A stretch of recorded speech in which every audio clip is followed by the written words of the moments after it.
It took me a lot of willpower to not make a video about this sooner.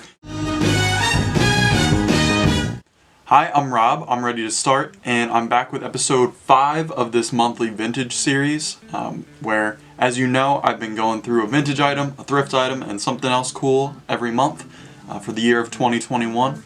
Today, I'm going to be focusing on this jacket behind me. I'm going to call this the mystery jacket because, well, you'll see.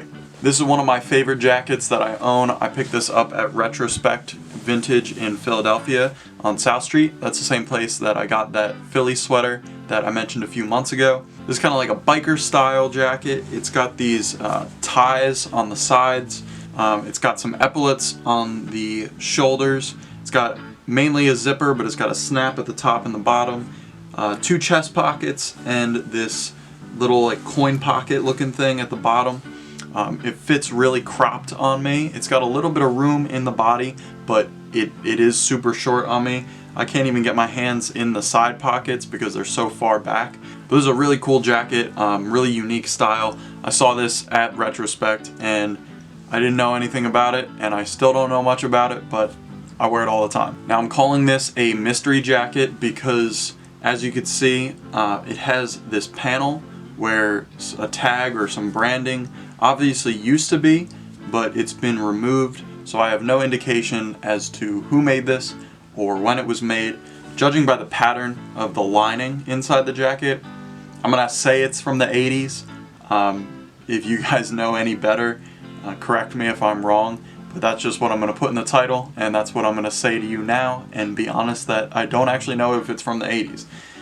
The tag, it obviously says large, and it was made in Hong Kong. Some other cool details on this are the paneling on the back. It's got this cool panel down along the butt, and then in the shoulders it's got, I think that's why I like this jacket, is because it has this extra room to move your arms around in the shoulder. It's got a pretty small collar. It doesn't fold down, it just kind of goes straight across if you button it up that tight. I usually wear this jacket open, don't usually zip this one up. When I bought it, it also had these paint streaks on it in a few places on the back. I think it just adds to the character of it. I've definitely got my wear out of this jacket, and this is something that I'm definitely going to keep around for a long time. Back to the regular formula of these videos, I'm going to show you how I style this piece, and I'm going to show you 2 different ways that you could style something similar to a jacket like this. The first look I like to go with is really just simplify it down, let the jacket speak for itself. Just like to wear a plain t-shirt underneath. For this, I really just like to wear a solid white t-shirt. I don't want any graphics taken away from the details of this jacket. So a white t-shirt and some jeans will do this jacket a lot of justice. The other way that I style this jacket is with a hoodie underneath. Like I said, it's got some room, so when it's a little bit cool outside, I can rock this jacket over a hoodie and throw some jeans on as well. Yeah, so that's it for this piece. It took me a lot of willpower to not make a video about this sooner. This is one of my favorite vintage pieces, but I made a video about a jacket first, so I wanted to make a few videos in between so it wasn't just jacket. I am gonna do a few other jackets as time goes on, but let's move on to the thrift item. Today's thrift item is this Acne Studios orange sweatshirt. Believe it or not, I did pick this up in a thrift store.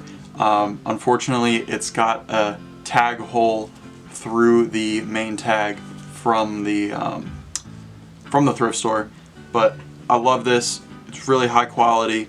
It's raglan sleeves, which I love in my sweatshirts. It's got this V detail on the neck, like a lot of sweatshirts do, but with this one, the stitching goes down unevenly, so it adds a cool little detail. I got this somewhere in New York, I'm not exactly sure, but I wear this all the time. This is one of my favorite crew necks.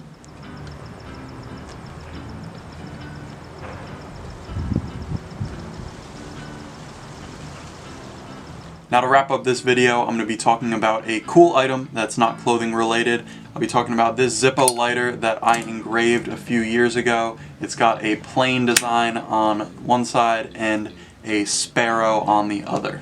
I don't condone smoking, but Zippo lighters are super cool and have a lot of history behind them. What I actually did with this lighter is I engraved some things that I actually later got tattooed. That's what I like to do with a lot of my tattoos, is either put it on a t-shirt, put it on a clothing item, hang it on my mirror, something or other, where I'll see it frequently, I'll see it every day, and kind of make a determination over a couple months or a year or whatever if I actually want to put that on my body. On one side of this lighter it says do good and the other says do well. These sound like the same things, but they are distinctly different. This is a big mantra in my life, that you have to do well, but you also have to do good, and doing good is probably more important. Now, I also drew this sparrow design. Sparrows are all over the place in my college town, so it's kind of a sign of the times, if you will.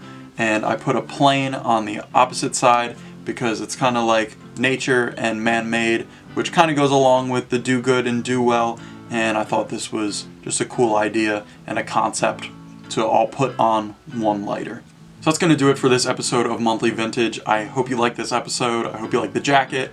Comment what you think down below. If you have seen a jacket like this, or know the pattern or anything, or have any information about that jacket, please share it with me. In the meantime, check out some of the other videos in this series, check out some of the other videos on my channel, make fashion, music, and vlog videos, and I'll be making more interviews coming soon. I just did that one so far, but there will be more coming soon. So, stay tuned, and I'll see you in the next one. Exit stage right. Dude, there was stage left!